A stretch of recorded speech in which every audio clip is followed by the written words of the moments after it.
अस्सलाम वालेकुम। अभी तक मैंने आपको जो बताया था ऑस्टियोपोरोसिस यानी हड्डियों के भुरभुरेपन के बारे में, वो ये था कि ये एक इम्बैलेंस है ऑस्टियोब्लास्ट एक्टिविटी और ऑस्टियोक्लास्ट एक्टिविटी का, यानी बोन फॉर्मेशन और बोन रिजॉर्प्शन का। और आज मैंने आपको ये बताना है कि ये किन लोगों में होती है। ये बेसिकली जो ओल्ड एजड लोग होते हैं, जिनके बूढ़े लोग होते हैं, उनके अंदर ज़्यादा देखा जाता है। और दूसरा ये कि जो लोग जिनको कोई ऑलरेडी बीमारी चल रही होती है, फॉर एग्जांपल रूमेटाइड आर्थराइटिस हो, किसी को एंकाइलोजिंग स्पॉन्डिलाइटिस हो, या कोई क्रॉनिक डिजीज जैसे क्रॉनिक किडनी डिजीज हो, क्रॉनिक लिवर डिजीज हो, या कोई ऐसी बीमारी जिसकी वजह से पेशेंट जो है वो बेड बाउंड हुआ हो, उन लोगों के अंदर ये जो है ऑस्टियोपोरोसिस ज़्यादा देखा जाता है। इसके अलावा जो स्मोकर्स होते हैं या अल्कोहल यानी शराब नोशी ज़्यादा करते हैं, उन लोगों में भी ऑस्टियोपोरोसिस के चांसेस ज़्यादा होते हैं। फिर अगर और देखें कि जो थिन लीन औरतें ख़ास तौर पे जिनका वज़न जो है 127 पाउंड से कम हो, और इसके अलावा जो एथलीट्स होती हैं, मैराथन रेसेस करती हैं या बहुत ज़्यादा साइकिलिंग करती हैं, और उनका वज़न जो है वो अपनी हाइट और एज के हिसाब से कम होता है, उन लोगों में भी ऑस्टियोपोरोसिस ज़्यादा हो जाता है। फिर एक और जो बहुत कॉमनली एक बीमारी है जिसमें हार्मोन डेफिशिएंसी हो जाती है, ओवेरियन फेलियर किसी भी वजह से, और या फिर किसी का कोई ऑपरेशन हुआ हो जिसमें हिस्टेरेक्टमी यानी यूट्रस को भी निकाल देते हैं ऑपरेट करके, या फिर ओवरीज का भी ऑपरेशन करके निकाल देते हैं, उन लोगों के अंदर भी ऑस्टियोपोरोसिस के चांसेस बढ़ जाते हैं। तो बाकी जो है कि पोस्ट मेनोपॉजल वुमेन, ये तो बहुत ही कॉमन है कि जिसके अंदर जिनका मेनोपॉज हो जाता है, कुदरत की तरफ से ही उनके मेंसेस साइकिल्स रुक जाते हैं, तो उन पेशेंट्स के, उन लोगों के अंदर भी ऑस्टियोपोरोसिस के चांसेस बढ़ जाते हैं। फिर जो है जो ओल्ड एजड मेन हैं यानी मर्द हैं, ख़ास तौर पे जिनकी एज 70 साल के करीब हो, उनके अंदर भी ऑस्टियोपोरोसिस बढ़ जाता है। फिर टेस्टोस्टेरोन की डेफिशिएंसी की वजह से भी ऑस्टियोपोरोसिस के चांसेस बढ़ जाते हैं। तो ये वो कॉजेज थी जिनके अंदर ऑस्टियोपोरोसिस यानी हड्डियों का भुरभुरापन ज़्यादा देखा जाता है।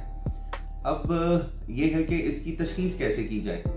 तशखीस के लिए बहुत ही सिंपल सा टेस्ट है, उसको हम गोल्ड स्टैंडर्ड टेस्ट कहते हैं। वो है सिंपल सा, जैसे एक्सरे करवाने के लिए लोग मशीन के नीचे लेटते हैं, इसी तरह से एक मशीन होती है, उसको डेक्सा स्कैन मशीन कहते हैं। वो बोन डेंसिटोमेट्री यानी इसकी बोन की डेंसिटी चेक करने के लिए एक स्कैन होता है, उसको डेक्सा स्कैन कहते हैं। उसका तरीका यही है कि जैसे एक्सरे की मशीन के नीचे लेटते हैं, उसी तरह से उसके मशीन के अंदर थोड़ी देर के लिए ये टेस्ट परफॉर्म किया जाता है। तो इसको डेक्सा स्कैन, DXA स्कैन कहते हैं।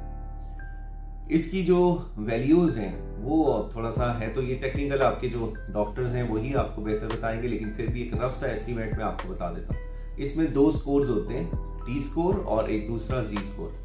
जो T स्कोर है उसको हम देखते हैं, और उसमें जो है -2.5 से अगर किसी का T स्कोर कम है तो उनको ऑस्टियोपोरोसिस हम लेबल कर देते हैं।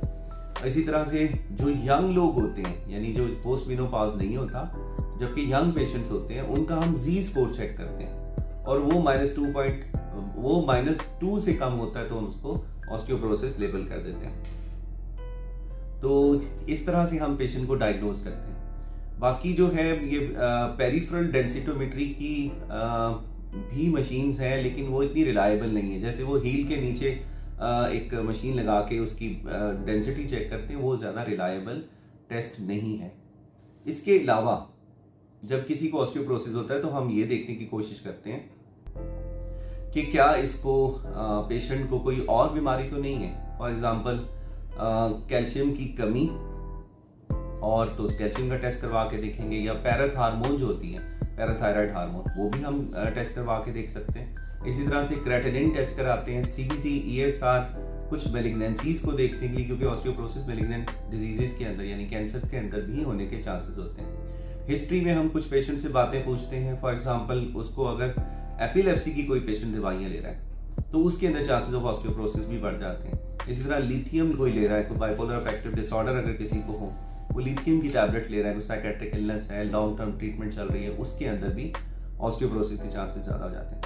इसी तरह से कोई एंटी कैंसर ट्रीटमेंट या कीमोथेरेपी चल रही है, उसके लिए भी हम हिस्ट्री में पॉइंट्स पूछते हैं, और ये पूछ के तो हम इसकी तशखीस को कंफर्म कर लेते हैं। उसके बाद ट्रीटमेंट स्टार्ट हो जाती है। तो ट्रीटमेंट के लिए मैं आपको नेक्स्ट वीडियो में बताऊंगा। अभी अगर आपने मेरा चैनल सब्सक्राइब नहीं किया तो काइंडली इसको सब्सक्राइब करें ताकि आपको ऐसी मोर इन्फॉर्मेटिव वीडियोस मिल सकें। बाकी कमेंट सेक्शन में आप सवाल कर सकते हैं, उसका मैं कोशिश करूंगा आपको जवाब